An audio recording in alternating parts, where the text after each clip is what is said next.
You're watching Local 5 News at 5 in HD. We are Iowa's most accurate weather team, and we start with your forecast first. Well, hi, everyone. It's been a very chilly day for May. Temperatures in the 40s and 50s. Imagine on Monday we were at 91 for a high. Well, not today. More rain will be coming in tonight, maybe a little bit of thunder, some locally heavy rain possible, at least through tomorrow morning. Then we get a little bit drier, not completely dry. We'll have a complete look at your weekend forecast coming up. Local 5 News at 5 in HD starts now. We are Iowa. Oh, Mom, I had so much fun. She says her daughter loved it at Rays of Sunshine, the Perry house now known as the place a teenager wasted away to nothing in front of neighbors and other parents. I thought that she was only like 8 years old, so I didn't actually know that she was 16. A young girl starving right before her eyes. Local 5 takes you inside the daycare in the weeks before Sabrina Ray passed away. And I took the same rifle and I killed him. A carefully calculated killer. He planned this out completely. He murdered 2 decorated officers, his confessions written on the walls of his jail cell. Tonight, the final details unfold in Scott Green's murder rampage, how long he'll be in prison, and what one widow says will bring at least some justice for the badge.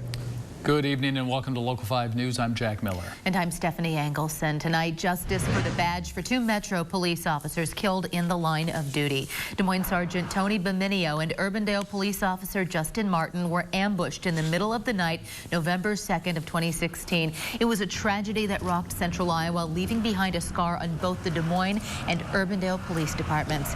Today, justice was finally served for their killer, Scott Green. I took a rifle and I shot an Urbandale police officer at the corner of 70th and Aurora. Very similar to the first. I was driving down Merle Hay Road. I turned right next to the officer and I took the same rifle and I killed him. Green told the court this morning that he intentionally set out to gun down Urbandale officer Justin Martin and Des Moines Sergeant Anthony Baminio in November of 2016. Tonight, team coverage of justice for the badge. Local 5's Orko Manna is in Urbandale, where he spoke to a witness of that November killing. But first, we go to Local 5's Amanda Krenz, who's downtown at the Des Moines Police Station. Jack and Stephanie, as you mentioned, this tragedy was so heartfelt and heartbreaking for really thousands of people. But it was the people who were closest to Sergeant Baminio and Officer Martin, their family and friends and coworkers, who expressed their emotions, their feelings today about Scott Green admitting his guilt. In the courtroom, family members took the stand to make their statement to the man who killed their loved ones. We would like for you, Mr. Green, as well as the world, to understand the person that you took from us that day. Justin was there when you yourself called a burglary in. He didn't speak to you personally, but he was there to investigate. In a statement released from Sergeant Tony Baminio's widow, she said, "Tony was a husband adored by me. We had planned a long and happy life together. On November 2nd, 2016, all of that changed with no warning. He wasn't finished being the best he could be, and I wasn't ready for him to be gone from my life forever. Although our family feels broken, we know the actions by this individual will not define us. Memories of his extraordinary life will lift us and carry us and will inspire us in the time to come. A hero remembered never dies." Fellow law enforcement officers crowded into the courtroom to see justice served for Sergeant Baminio and Officer Justin Martin. Another step towards the healing process, whether or not that hole will ever be completely healed, it's probably never going to happen in the time that I'm here, but we'll continue to move forward and honor and support Justin and those around him. I know I'm not satisfied. I know I'm still very angry. But, my friend died, so. Both Urbandale and Des Moines police said Scott Green's guilty plea is the best outcome for this tragic situation. The only thing better would be if it never happened at all. It's often said when a police officer dies, it's not just the agency that suffers, it's the community, and that's the truth. And And there might be some people in the community who still want to know how they can help these families, and there is still a way to do that. That memorial fund is still set up for these officers at the Des Moines Police Officer Credit Union. Reporting from the Des Moines Police Department tonight, Amanda Krenz, Local 5 News. We are Iowa. Still so heartbreaking. All right, Amanda, thank you. Now let's go live to Orko Manna in Urbandale. And Orko, you spoke with a witness today. Well, Stephanie, I'm here at 70th and Aurora, which is where Officer Martin was tragically gunned down last November. Neighbors here say it's been an emotional 6 months since the ambush. I spoke to one man who actually saw it all happen from his back window. He heard the gunshots and saw Green's truck leave from this intersection, and now he's hoping Green's guilty plea helps with the healing process. I still wake up at night hearing gunshots, and I look out the window, and that night replays over and over in my mind sometimes. There's a sense of relief today that he finally admitted to what he did. I'm very thankful that he did. He's going to jail for a long time, and so I guess that's the best that we can get at this time. As you saw in that video, there are plenty of blue ribbons and signs honoring our police men and women are still very visible here in this area, and neighbors say they'll continue to support our police until in the coming days and weeks to help with them in their healing process. Reporting live in Urbandale, Orko Manna, Local 5 News. We are Iowa. Orko, thanks. Tonight on Local 5 News at 10, we'll hear more of that witness's terrifying experience and what he hopes the community can do to move forward. Now, today we got a much better picture of how this unthinkable crime unfolded. Polk County Attorney John Sarcone says it started on October 14th. Scott Green was expelled from an Urbandale football game that night and got into a scuffle with officers. Then on November 1st, he was in court for accusations of elder abuse against his mother. A few hours later, their nightmare began. Midnight on November 2nd was the first clue that something terrible was about to happen. His daughter heard her father leave. She went down into his bedroom. She found that his gun case was open. There were guns weren't there. His cell phone had been left there. About a half hour later, Scott Green was spotted at a nearby convenience store. He walked in, bought some alcohol, sat in his pickup truck for a few minutes, and drove off, heading west.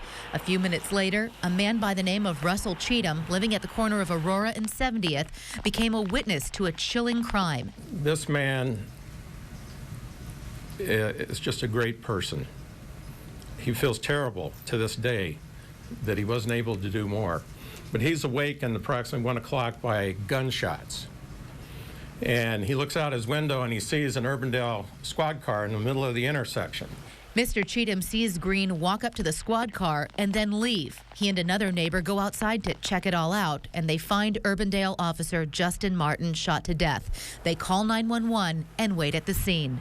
And as they're standing there, Mr. Cheatham can hear to the south and east similar gunshots ring out that woke him up. Those gunshots they heard were fired at Sergeant Tony Beminio. Officers from both Urbandale and Des Moines arrived at both scenes, an unthinkable horror unfolding in front of them, carefully collecting all the evidence while knowing the person who did this was still out there. You had officers from both departments involved in this and carrying on their business in a very professional manner, even though the hurt that they experienced from losing two of their friends was obvious. Sarcone says it was clear from the scenes Green had used an M4 and armor-piercing bullets. That assault rifle was later found by a bomb-sniffing dog, partially buried in southern Dallas County. But before that, the manhunt for Scott Green was about to end, thanks to an observant witness. She spotted Scott Green's truck near the Dexter Redfield exit of I-80. He headed north to a remote area there and got his truck stuck in a ditch.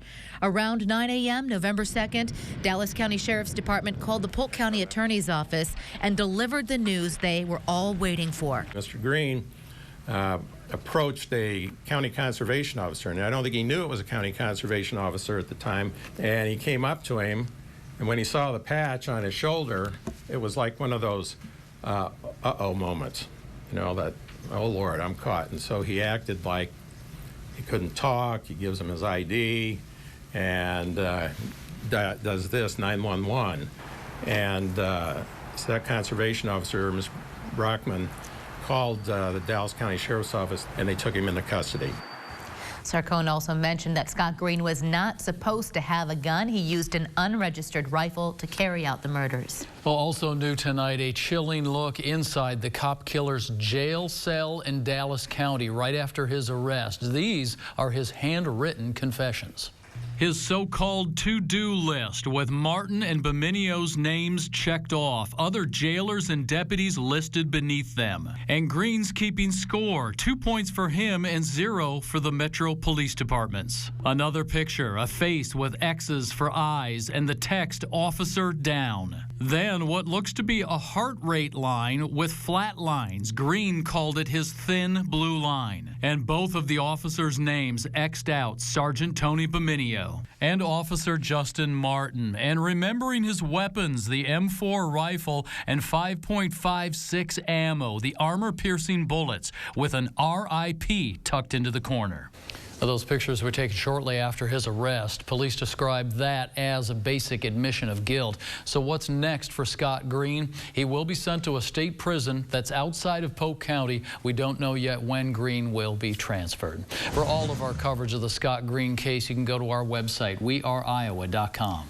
New tonight on Local 5 News at 5. Questions still remain around the death of a 16-year-old Perry girl. Police say she only weighed 56 pounds when she was found. Tonight, we're getting a better understanding of the environment in which she lived. Sabrina's parents, Mark and Misty Ray, were arrested yesterday on several child endangerment charges. Today, Local 5's Alex Wilson spoke to a mother who sent her child to the daycare Mark and Misty ran inside their home. She joins us now in the studio.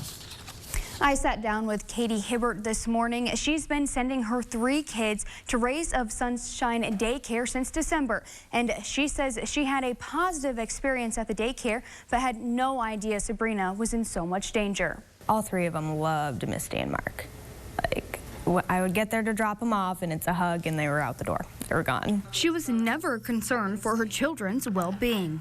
And they would go, "Oh, Mom, I had so much fun. I made you a pretty picture, and I played on the slide, and I played with babies, and I went outside. It was so much fun." Hibbert would see Sabrina Ray when she would pick up the kids. She was in the coat room, and she was helping them get their coats on and stuff. So seeing Sabrina, did anything kind of catch your eye with her?